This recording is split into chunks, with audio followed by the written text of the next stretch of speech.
Hello, everyone.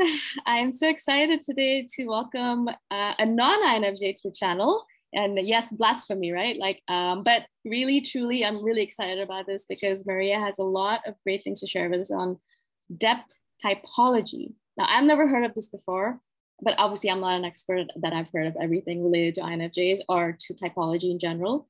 So Maria is a friend of a friend. So she's a friend of an INFJ of mine, Dominic, who has been on the show before. And he recommended highly recommended Maria to me and said, you really have to talk to her.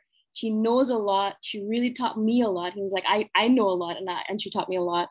And so I know she'll teach you a lot as well. And I was like, okay, cool. I really want to meet this person now because I trust Dominic's judgment, but also I'm really excited to learn new things about myself. So thank you so much for coming on here, Maria. I really appreciate it. Expectations to meet now, but no, I'm really excited to be on this panel, and we've spoken a little bit before, and I'm so excited to have an informed conversation with you about everything that makes up an INFJ, and really excited to share my humble knowledge with such a big audience that you have. So yes, there we go. Yeah. Yes, so I just want to give a little spiel before we get into that depth typology. So Maria actually created a brilliant infographic. We're not going to show it now, maybe we'll show it a little bit later, but she really spent a lot of time and effort on this and creating it and like really understanding it. So I really want you all to pay attention, really perk up your ears and really pay attention, because this is something that's going a little bit deeper than MBTI. And you at first you might be like, oh no, MBTI is enough for me. No, this is really important. So really pay attention and listen up. So let's get right into it. Right. Thank you so much. Right. So let's get right into it because we have limited time. Ultimately, what depth typology talks about is the fact that there are four sides of each person's mind. So what MBTI normally talks about is just the ego side of the mind, what they call ego side of the mind. And ego is the ultimate four function stack that, every person knows about. So there are four functions that MBTI claims are the only functions available to you within your cognition. And this is sort of the limit that you have to, it ends with an inferior function. And this is where your ultimate weakness lies and you have to develop it, blah, blah, blah, which is, I think, very, it's advantageous to every MBTI type because it draws this line between the types that makes them believe, okay, so I'm this box, and then everyone else is different. And then everyone else sort of has, information that I can't ever comprehend because it's not available to me within my cognition, which I don't think, which obviously depth typology talks about the fact that it's not correct. And there is so much more to each specific type. I do think it will be beneficial to bring up the infographic for a second, for me to not be speaking very much, just in the air. Let me just quickly show. So we want to pay attention to just the top part of this infographic. Maybe it's even easier if I'm just going to zoom in like this. This is what it visually represents like. You see ego is just 1/4 of the total cognition that a person has access to. And the other parts of the mind are subconscious, unconscious, and superego, which are just the names. I'm going to probably go into much more depth within each of those, explaining what they're responsible for, and by developing them, what will you bring into your own cognition. But ultimately, this is just a visual representation. You see, ego is the lighter part of it because this is something we're very much conscious of. This is the part of the mind we're, predominantly, in, and we feel it all the time. And if we're a healthy INFJ and there is no one putting us through a lot of stress, if there is no one making us, worried and insecure, then this is where a healthy INFJ would normally preside in, which makes sense. This is the ego. And then the other parts of the mind, they actually, make up the largest chunk of our cognition, but no one even talks about them mostly. So one more thing here. So each part of the mind has their own type based on the functions that they have, which means we have literally 4 types within us, 4 unique combinations of types. So it's not like anyone else will have the same combinations of types. It's just the INFJ types, which have 4 different types sort of running different sides of their cognition, which explains, we've already talked about this, but I get a little bit annoyed when people tell me, oh, well, I feel like an extrovert today. I'm an INFJ, but I feel extroverted today. Or I really behave like a thinker today. Or there was this part of my life where I was definitely like a 90J, let's say, but I'm an INFJ now. It makes me roll my eyes just because what these people are talking about is not being a different type. It's being predominantly within a different part of their mind, which is run by a different type and makes them express themselves not in the way of this type, because obviously a subconscious ESTP expression wouldn't be the same as an ego ESTP expression. So you would never necessarily behave like a type does, but it all comes together eventually. So this is like a very brief overview so that we have an idea of what it all talks about. So I want to just ask you, maybe if we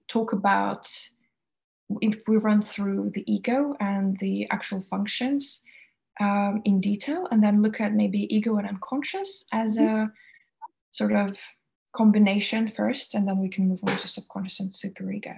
Okay. So the theory goes that, and you can probably see that unconscious is in many ways an opposite of the ego, because it follows through the same stack of functions, but they're, extroverted or introverted. So they have a different charge. Let's say you have an I hero, the hero of your unconscious, which is called nemesis, or like an enemy, so a hero versus the enemy, right? So the hero of your unconscious, of your shadow, as Jung would say, is extroverted intuitions, which is the opposite charge of it. And let's say this dynamic, the way it plays out is, let's say an I hero, what does it do? Like INFJs, immediately they are very confident what their path is. They're very confident, well, not confident of what their path is. They think they're very confident about what their path is. And what their desires are. They know what they want. They know how they want it, but a hero function is a function that obviously, or a base function, as they call it, is something that has a lot of energy, a lot of charge. It's one of the strongest functions within the mind. It's one that you sort of base your personality around. But at the same time, it also has this aspect of being too confident, almost being, confident regardless of what the external world is telling you. It's almost like having too much confidence in the function, which can obviously lead to failures. And this is why nemesis exists, because it can help, keep the hero in check. It's almost like when NFJs want to like jump with both feet into something they've just realized is the purpose of their life. Yes. When INFJ is mature and developed, their nemesis in E would actually be like, oh, wait a second. Because NE is about, observing patterns within the external world, observing other fates, observing how other people have done it.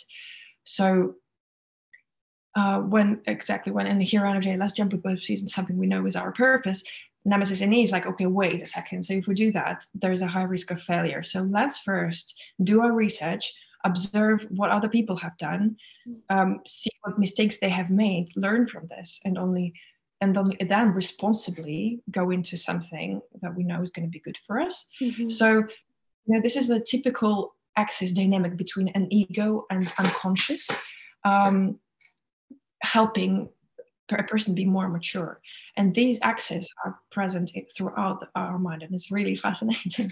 But would you say this is something you can relate to? Is this, am I not just babbling here? Is this something you can, because I'm not an INFJ, but we're very similar with INFJs in some of the functions, but tell me. Yes, no, absolutely. Like, it's so funny because like jumping in without thinking about things is actually was one of my main traits. I called it spontaneous. My mom called it impulsive, but it was basically the same thing. I would just kind of do things without thinking about it because I got this intuitive impulse and said, hey, this is a great idea. Let's just do it. Sometimes actually the impulse worked out really well. A lot of times it did. And fortunately for me, at least, a lot of times I would say 10% of the time, 20% of the time it didn't. And yeah, you're right. Like nowadays, obviously, when I have an impulse, I'm like, all right, let's slow down a little bit. Let's think about it for a second. Let's do some research, like Google it, like, ask some people. I actually usually talk to people about it.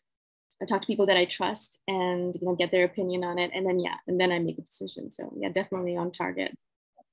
Yeah. And obviously an I hero is so much stronger in its ability than Nemesis unconscious, because one thing is unconscious. So if we have this 8 function stack, sort of, the 4 dominant functions as an ego functions, and then the 4 unconscious functions, their awareness, the way they're, think of it like slots. So let's say the first slot is the hugest slot within your mind. So there's a lot of I that can fit in there, let's say, and it diminishes with their order. So an E is still a very potent function. Nemesis is a very potent function, but it's so much weaker than hero, for example. And let's say they say the ultimate goal is to bring them all in balance and make them all developed enough to contribute in the same way. Right. But it's almost like a utopia. It's not like it's almost like equal to an enlightenment. The whole point is to balance out both sides of their mind so that they benefit your. They are not things hampering your progress. They're the things that you turn through hard work and patience and humbleness into your allies, and they make your personality so much more wholesome and powerful. That's the whole idea of this theory. And through understanding the mechanics of it, and through understanding how what sides of your mind are actually helpful and not things you should be ashamed of, or things that stop your progress, if you understand what their purpose is and how to develop them, that's what the purpose is, right? So I'm not sure how much time I want to spend on each of those, but I found it really interesting. So the dynamics of those, for example, you see, let's say extroverted feeling, right? It's a parent function is something that is also very strong. So hero and parent are both very strong, but parent has much more responsibility within it. So it's not like hero jumping, with both feet and saying like, yeah, I'm going to save the world now with this.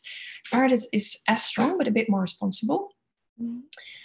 And it's about caring. So that's why INFJs are so sort of loyal, and they're so caring about the people that they are loyal to. They're very responsible with other people's feelings, and very caring about not hurting someone else's feelings in a good way. So the great thing about INFJs, but at the same time, this is just one side of the story, but at the same time, if you link it with a sort of a parent of the unconscious side, which is the critic, and it has many names. It has names of like an old witch, a grandmother, an old woman. It's almost like there is a parent, and then there is an older part of the soul, and within this older part of the soul is this critic, or the an old person who is both a critic but is also a source of wisdom. So a critic is a source of wisdom, but you see, like, being wise and seeing the irresponsibility of the ego, they're almost always criticizing. And the sort of the struggle of INFJs, I would say, is that within this critic function, they have introverted feeling, which in a large part of it, it's responsible for a sense of self-worth. So, or self-worth slash guilt, and a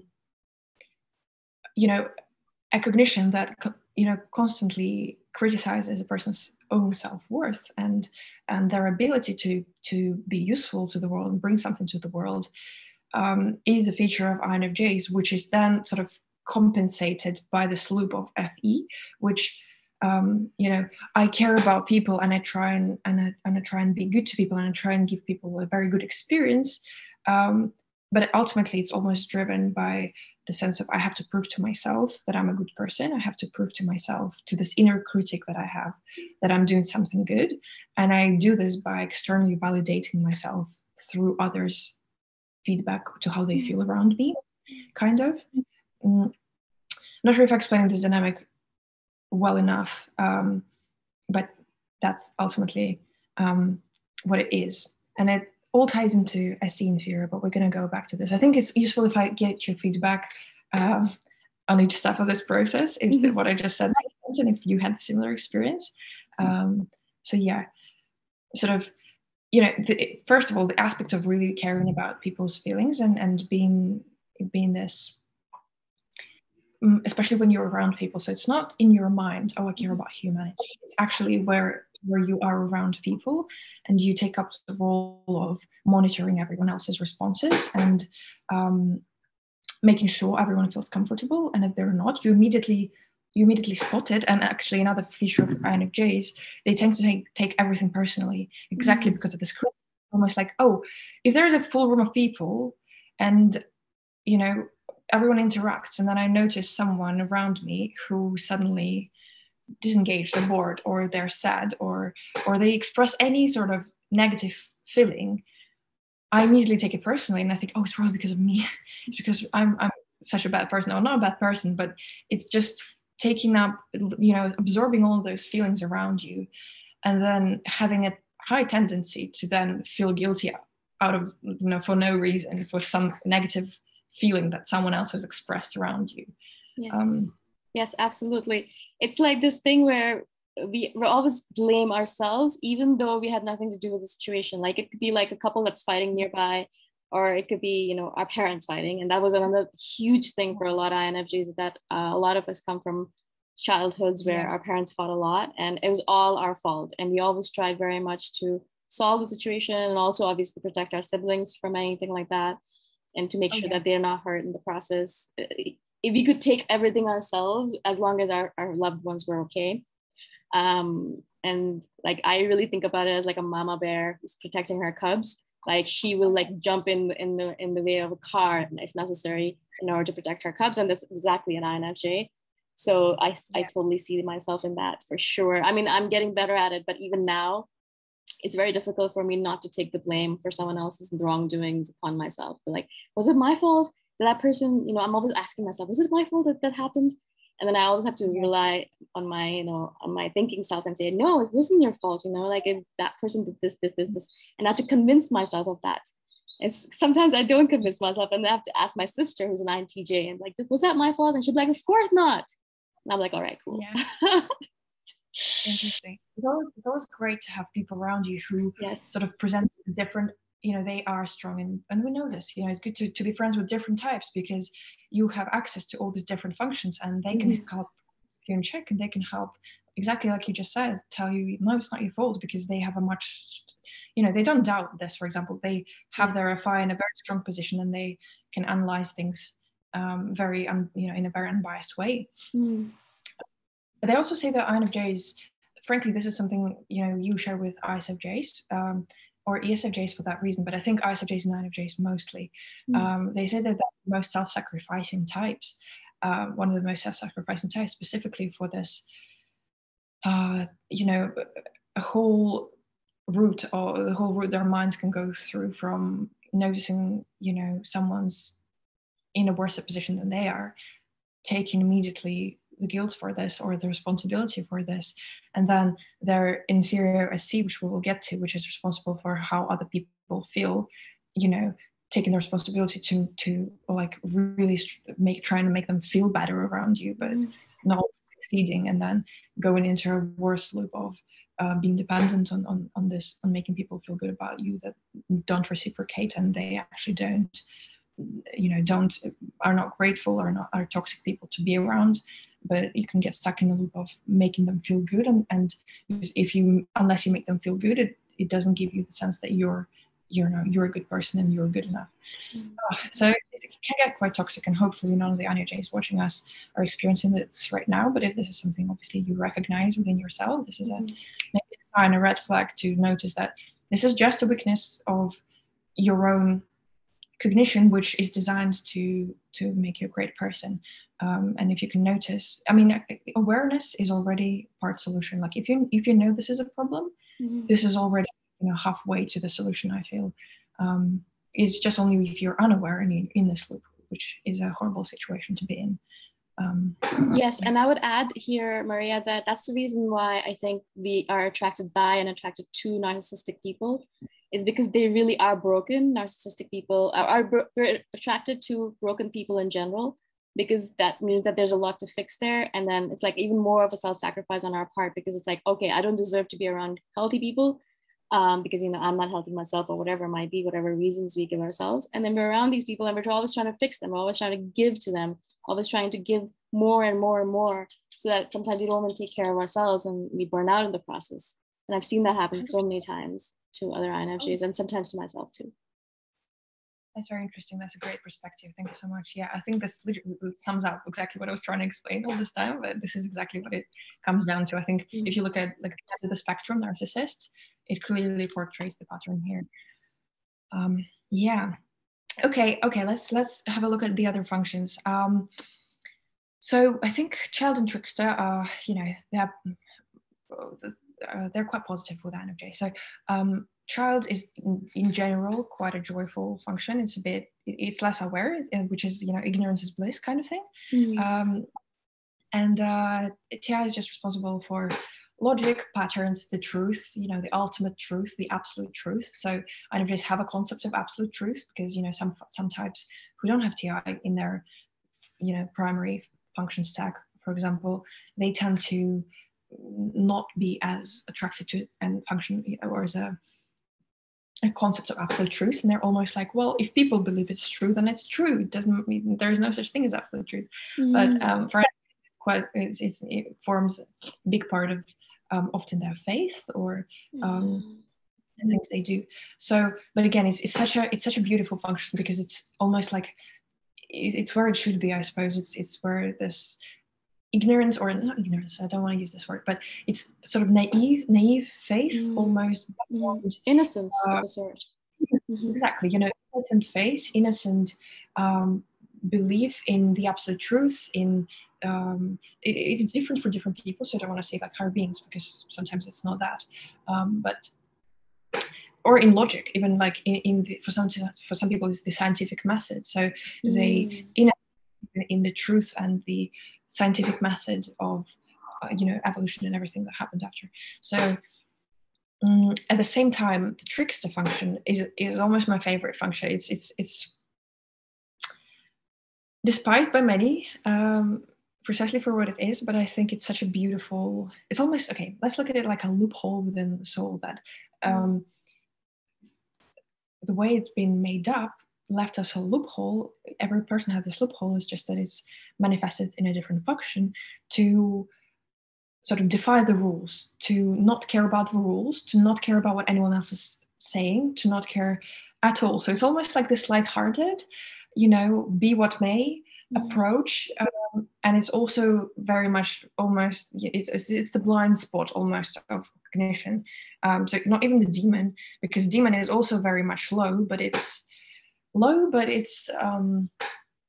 it doesn't care. It doesn't care that it doesn't know. But trickster almost does care, but it's a very much blind spot because it's almost like 10% of what's there you can notice. But it's still this loophole. When it's activated, it can get you out of difficult situations just because you don't care about whatever this represents. So let's say TE is about status, right? Extroverted thinking is about status in a traditional sense, in a sense of having a certificate to put on the wall, in a sense of having trophies, in a sense of having expensive things so that people like you and think you're rich and cool. So it's a very brutal description, but just to make to point you in a specific direction. So it's about what people think. Because extroverted thinking is about what people think, or what people think about you, but in a sense of this status things, being cool, being rich, blah blah blah. So a lot of the times, this is the thing nowadays are would willingly sacrifice and would willingly, you know, laugh in the face of other people who care about this function, to make them go through the transitions that they need to go through in life. So this is the thing they would willingly sacrifice, I suppose, to, you know, for the purpose of their path, for the purpose of becoming the person who they want to become. And again, I love this function because it's almost like laughing in people's faces, in a sense of it doesn't really know what it's laughing about, but it's very confident. And a trickster is like, you know, a very mischievous kind of being within your mind. It can easily pretend one thing but be another thing, or it can trick people and something you don't feel guilty for. Thankfully with INFJs, one thing you don't feel guilty for. is sort of define the standards of status, I suppose. What would you say about this?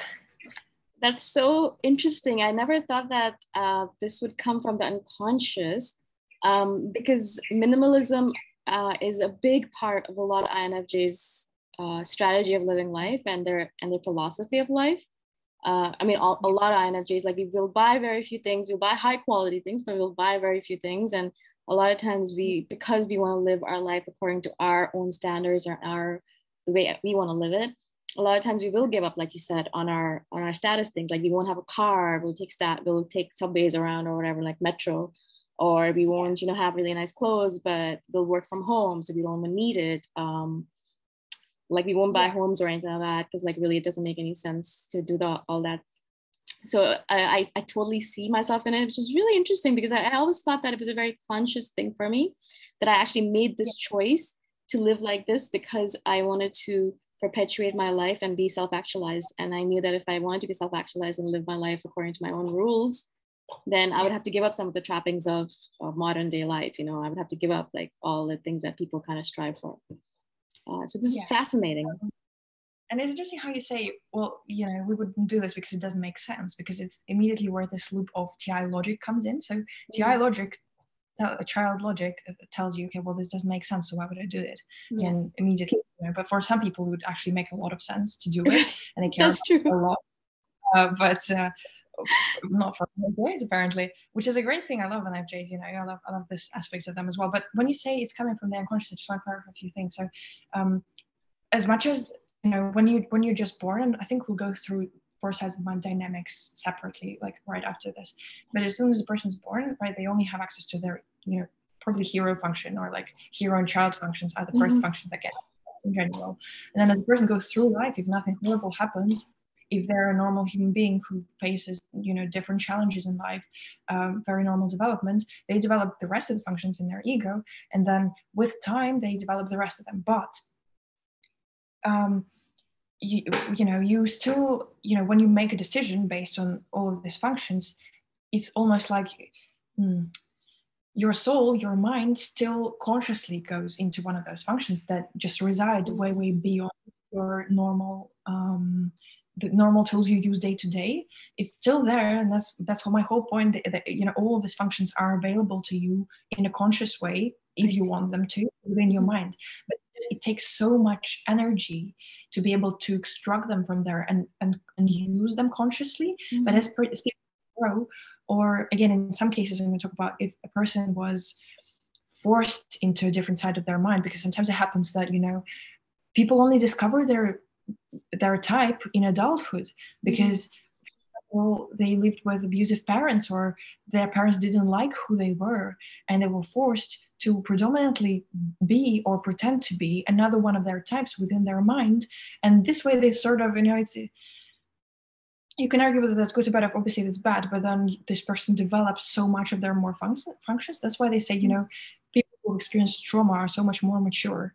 I say because they have developed all these functions, and the more you develop them, the more easily you can go back and forth between your conscious and unconscious.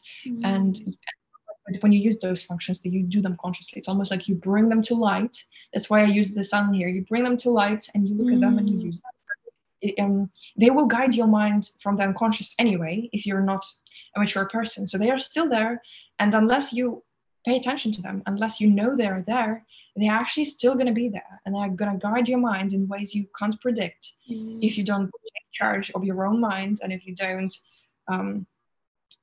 know how they manifest, and if you can't use them to your own benefits, they will still use you to their own benefit in a way. So it's important to know they're there, and then they will still be there. But if you say I did it consciously, that perfectly makes sense. It means you're just develop this function to the point that it's very mature at this point, and you can use it consciously. That's all it means. Yeah. I was just going to add one thing, Maria, that this is fascinating because ENFPs are usually, ENFPs and ENTPs are usually all of my friends, and usually a lot of the INFJs that usually hang out with or end up being attracted to or being friends with ENFPs and ENTPs. And maybe this is kind of because we see ourselves in them unconsciously, and they see themselves in us consciously or unconsciously, because we are, you know, underneath the surface like them very much. Do you think that would be the case? 100%. This is very funny, and to be fair, this is considered, if we're talking about compatibility, exactly, you know, wait, let me get your breath. So a lot of when we're talking about compatibility, there are different schools of thought here, but ultimately what they all talk about is, you know, opposites attract. It's just that they define opposites differently. That's the problem. But opposites attract, and in this case of INFJs, exactly like you said, one thing is they sort of, you know, if someone has these functions in their ego, that means they perfectly match like a puzzle. So they have an E for your NI, then they have a F for your FI. Exactly, right? They sort of match like a puzzle. So where there's a gap of introversion, extroversion comes in, and they sort of, and when you are with them, it's very beautiful, because it's almost like you have the whole spectrum of functions available to both of you. Just two people, but the whole of mind there can be, and used very consciously as well. So it can be a beautiful thing, and exactly like you said, a lot of the times you see themselves, it's like the person you aspire to be within your unconscious, and they're the person who aspires to be like you. And it's a beautiful match, and you always rotate around each other, almost in that sense, teaching each other, but also comforting each other. It just works. That's the way it's meant to be, almost. Yes. And I'm experiencing the same thing. So I'm an ENFJ, and so I have an ISFP in my unconscious, and my best friend's an ISFP. And I noticed this all the time. It doesn't have to be that, of course, but you know, you can't avoid it. So that's pretty much the way it's meant to be. That's the way it works. But ESTPs as well, for example. So my partner, for example, is my subconscious type, which is interesting because it's not necessarily something you're extremely comfortable with, as in, it's still within your types of the mind, but it's almost more, it's still, it performs the same type of compatibility. So, but it's focused on growth much more than on just being comfortable around each other. So it's a bit challenging, but this bit of challenging makes you both grow. And it's almost like you're comrades on the same side of the, you know, you have the same goal in mind, you have the same tools to achieve this goal, and you're almost like going through life side by side, making each other grow. And that's what ESTPs do for INFJs, for example. But okay, I'm babbling. Tell me if it's a bit too much. Am I going at the right pace? I feel like yes, I've got so you're absolutely on the right pace. I'm sure it's fine. INFJs think and speak very fast as well, so it should be okay. Don't worry about it. Sure. Right. So let's just quickly then jump on the inferior/demon function, because I think demon is something very mysterious that a lot of people are very much interested in within the typology sector, like depth typology sphere. This is the very intriguing function, because it's right at the bottom of your unconscious. It's almost like the darkest part of you, of your being, that gets unleashed. If that's why it's sort of in the same loop as inferior, because inferior is the function, as you know, where, you know, person's fear or insecurity lies. So an ultimate fear is something you want to be. You want people who don't actually show you this insecurity and are not cruel or like rude about this, and I'm not pointing this out to you in a rude way, but someone who's comforting and helps this function grow and develop. So that's what I always try to bring up. Like, you know, people around you, everyone has an inferior function. Everyone has a child function. The functions that are quite vulnerable, that are quite very vulnerable, basically. And you don't know just from looking at the person what they type are. Hopefully you don't, you know, just practice looking at a person trying to guess what they type are. But you know, there are 8 different functions, and all these 8 different functions can be child or inferior. So ultimately, you never know what this person is. And by being rude to them in any way, or being, you know, I would say rude, or, you know, mean, or meaningfully pointing out their weaknesses, you never know if this is their inferior function. And if it is, not only will they immediately, you know, hate you and think you're a bad person, because this is ultimately where the insecurity lies. And if you push it hard enough, this is when the demon gets out of the cage, almost. So let's move back to INFJ. So with INFJs, SI. SI is responsible for a few things, but two are most important to bring up. So loyalty, and loyalty to not just people, but to religious or religious slash beliefs in general. So I suppose religious is a good way to talk about it, but maybe like any spiritual frameworks kind of thing, to ideas ultimately. So loyalty to ideas and loyalty to people is what it talks about, but then also talks about your own body. So how you feel within your own body, being very much aware of your body and it changes within it. But again, since it's the demon, this is very low awareness for INFJs. But the way it plays out, okay, so if someone points out to you, because SC is about, you want to make people feel good about you. You want to, if you notice someone being sad and then you didn't do anything to make them sad, and then you immediately take up the guilt, like we talked about, or perhaps it's me, perhaps I'm the reason, they feel this way. And then if someone actually knows this about you and it makes it worse and actually says, yeah, it's because of you I feel this way and I don't feel good around you and you are horrible. And obviously this is not nice to say to anyone, but with INFJs it would immediately almost like paralyze them if they care about this person. But then immediately if there's always a limit, and then if this limit is crossed, when the demon gets unleashed, this is the INFJ door slam, I think is what it's called. Sort of breaking up ties like that. It's almost like, you were my father today, you were not my father anymore. Or you know what I'm talking about. It's almost like loyalty is the most prized possession, but it's almost one they're willing to burn in front of this person's eyes to make them suffer, kind of thing. It's something demon is a function to cause revenge or to recharge, to sort of like a phoenix, it makes everything burn down so that new life can grow again. Almost like a reset button on your life. So with it scales, right? So with this relationship with a specific person, you can say, well, okay, I'm cutting ties with them, I'm not loyal to them anymore. Moreover, this is the way I cause revenge on them.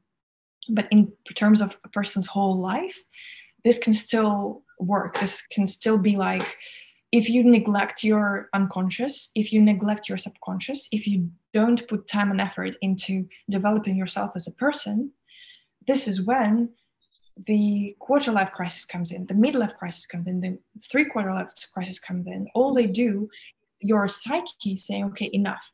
And it sort of presses this reset button. And it's when people like leave all their jobs and go, traveling and explore in different countries, and they leave their like family with kids and they just immediately cut ties and go somewhere else, escape to a different country, kind of thing. So again, like it scales from a very healthy and innocent types of things with relationships to people to immediately your own life and cutting ties. That's one aspect. Another one is being self-destructive.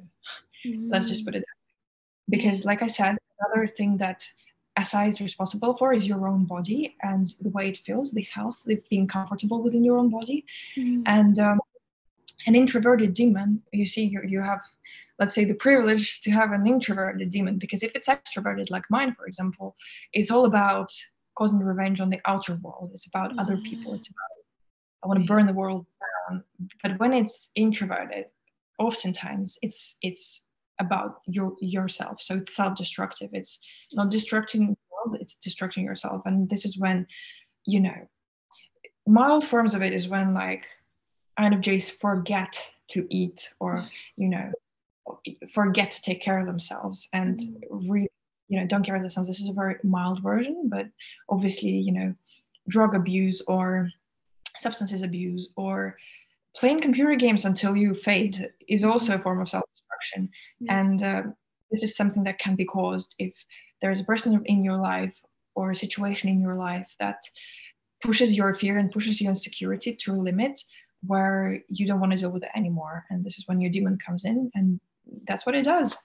Any thoughts about that?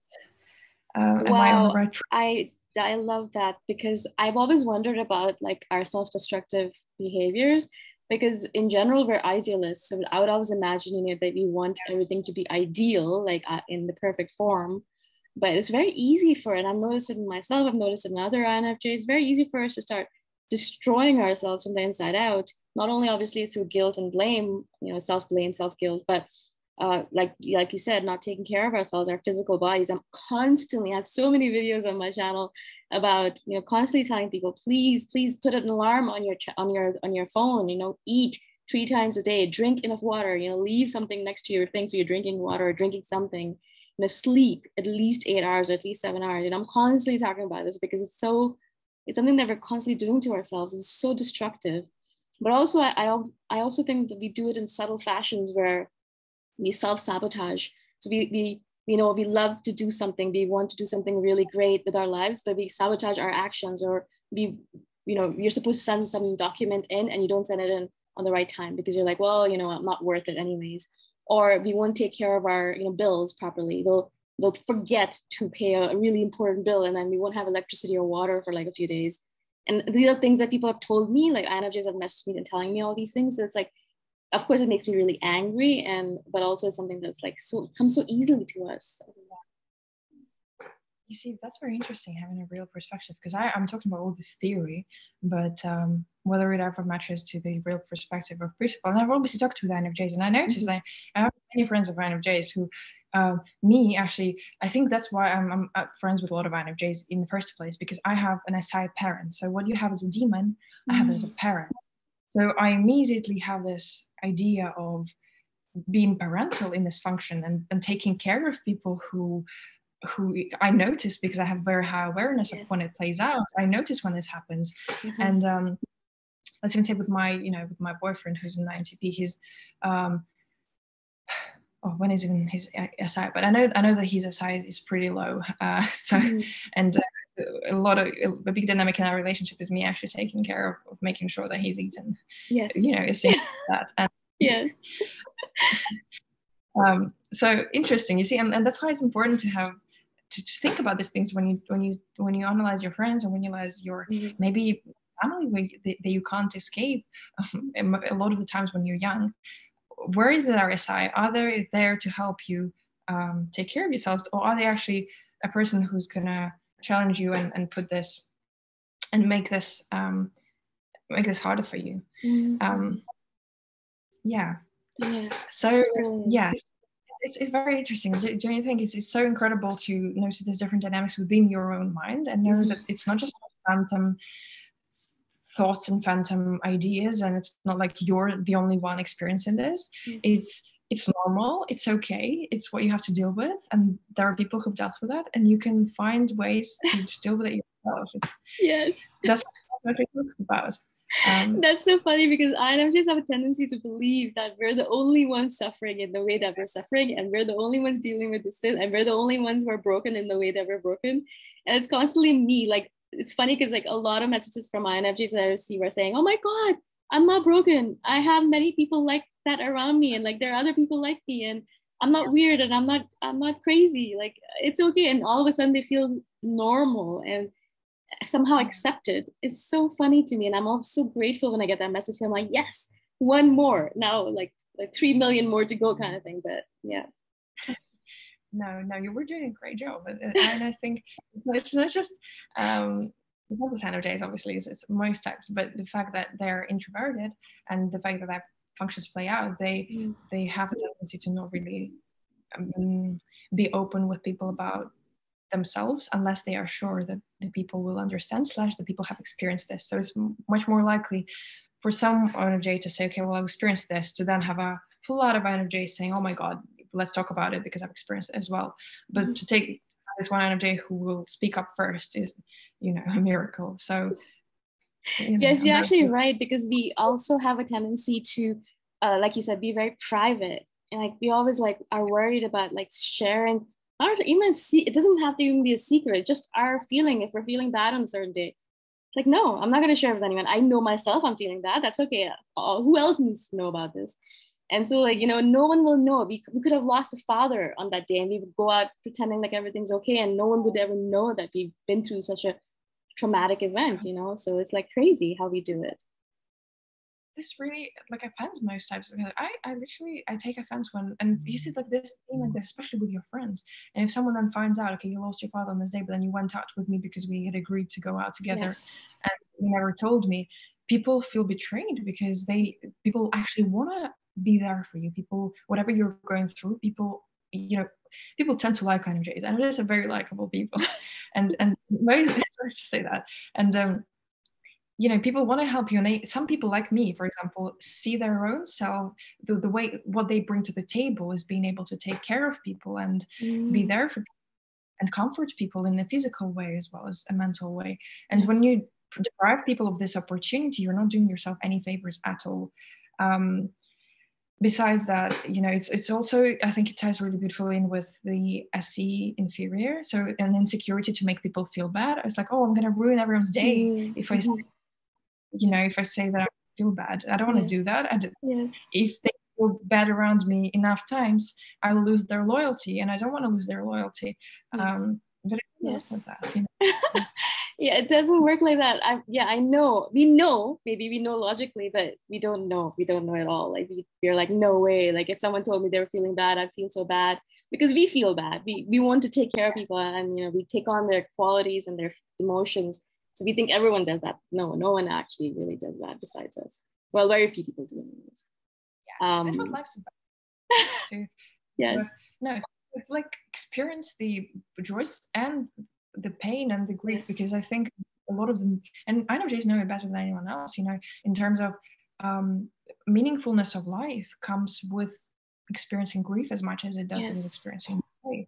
And when you allow another person to, like, in your boat, to go and sit with you and experience it, you don't have to talk about it. You just, you know, to common awareness of the fact that it's happened. Of course, it may make them feel bad, but it's not about feeling bad. It's about them sharing in the feeling, in your life experience, you know, and it's a beautiful thing. Of course, it's a bit superficial, and I tend to do that as well. Like I have an FI, are very close to your FI parents, so I do that as well. Like I want to superficial joy and balloons to everyone, and everyone feels happy, but then at the same time, the beauty of feeling comes with the deepness of it, not just with the superficial level of, yeah, everyone seems happy. That's actually really interesting, Maria, because we have this thing as INFJs that we want to have deep relationships, but we don't actually know how to get there because we share superficiality about ourselves because we are afraid to share deep things about ourselves. So we never end up getting that deep relationship with people, and then we always complain about it. But then we're not sharing ourselves in a deep fashion. We're like expecting the other person to do it first, and then I'll share myself. But no, you have to go first. You have to actually put yourself out there first. And so, you know, if you don't, you're not going to have deep relationships, and you're going to end up with all these superficial relationships that drain you and then make you angry. And that's what a lot of INFJs complain about all the time. And I'm like, well, it's your own fault, partly. But yeah. That's very interesting. That sounds true to me. But, yeah, it does to me too. Well, I mean, this is great. So I was thinking, let's end it here, and then we'll do the next section next time around for sure. Obviously, we'll talk again, but I think I should, because I don't want people to be overwhelmed either. Because I know you can probably go for longer, and I can go for longer, but I'm sure people are like, so let people process all this information. Thank you so much again for cutting it down, or like breaking it down into such an easy way to comprehend, because I think I've read about this maybe a long time ago, but I was like, my God, this is so complicated. I have no idea what they're talking about. But the way you kind of explained it, kind of really using real life examples, it's so brilliant because I can really see myself and be like, oh, this is what this actually means. Okay, cool. So this is great. Thank you so much. It's a pleasure speaking to you. And again, it's so rewarding to have a real person react to what you're saying and say, challenge you if you're not right, and then agree if you're right. And I think, yeah, it's been great for me as well. Thanks for having me. Oh, I'm glad. I'm glad it's like a two-way thing, because that's a big important thing to INFJs. We never want to be like, I'm taking advantage of someone or someone's taking advantage of me. I want it always to be a two-way exchange. So anyways, so everyone, thank you so much for coming and for watching and for listening. If you have any questions, put it in the comments, and Maria hopefully will take a little bit of time out of her busy schedule and maybe answer your questions. If not, I will compile all your questions and then I'll ask them to Maria in the next session, and then we can kind of have like a Q&A session. So please do ask your questions, because I know this is a little bit of a complicated thing, and I'm sure it'll take you several tries to kind of get it into your system, as Maria is like, explaining it to us. So again, thank you, Maria. I will see you in the next video whenever we see you. And everyone, thank you so much for coming, for joining, and for listening. We'll see you next time. Bye. Bye.